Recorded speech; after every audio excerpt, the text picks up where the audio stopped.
Praise the Lord. இன்றைக்கும் கூட ஒரு அழகான ஒரு மோட்டிவேஷனல் வேர்ஸ் மூலமா உங்க எல்லாரையும் சந்திப்பது எனக்கு மிகுந்த சந்தோஷம். ஆதியாகமம் 16ஆம் அதிகாரம் 13ஆம் வசனம்.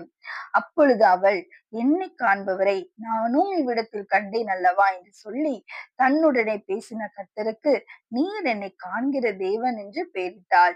இங்க என்ன நடக்குது? அடிமை பெண்ணாகிய ஆகார் சாராள் அவங்க மிகவும் கடினமாய் நடத்தினபடினால அவங்களோடு இருக்க முடியாம என்ன செய்றாங்க, வனாந்திரத்தை நோக்கி ஓடி போறாங்க. அப்பொழுது கர்த்தருடைய தூதனானவர் அவளை வனாந்திரத்திலே சூருக்கு போகிற வழி அருகே இருக்கிற நீரூற்றண்டையில் கண்டு, சாராயின் அடிமை பெண்ணாகிய ஆகாரே, எங்கிருந்து வருகிறாய், எங்கே போகிறாய் என்று கேட்டார். அவள், நான் என் நாச்சியாராகிய சாராயை விட்டு ஓடி போகிறேன் என்றாள். பிரியமானவர்களை, விசாரிப்பதற்கும் நம்மளை காண்பதற்கும் நம்மளை காண்கிற தேவன் ஒருத்தர் உண்டு.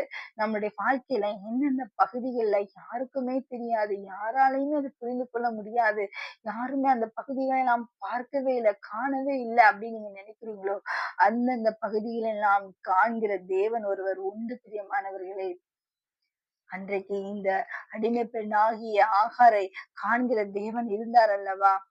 யாருக்கும் தெரியாது அவங்க போனது. ஆனா, எங்கிருந்து வர, எங்க போற அப்படின்னு என்ன செய்றாங்க, கர்த்தருடைய தூதன் ஆனவர் கேக்குறாங்க.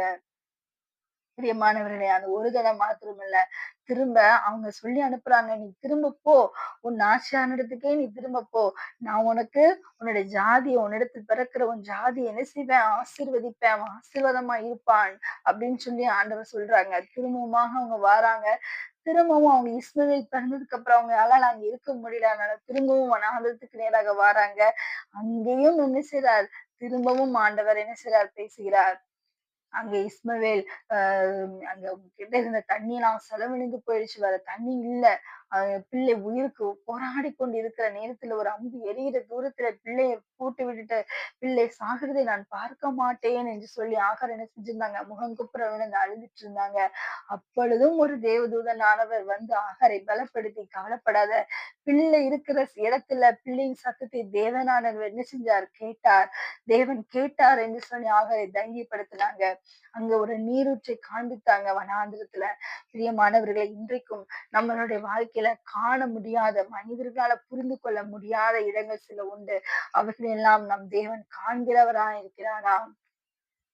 இன்னும் கூட நம்ம லைஃப்ல நம்மளை என்கரேஜ் பண்றதுக்கு, நீ எழும்பி போ, நீ இன்னும் போ, நான் உன் கூட இருக்கோம், உன்னை நாங்க ஒரு சப்போர்ட் பண்றோம் அப்படின்னு சொல்லுகிறதுக்கு நமக்கு மனிதர்கள் இல்லாம இருக்கலாம், நம்மளை சேரப் பண்றதுக்கு மனிதர்கள் இல்லாம இருக்கலாம்.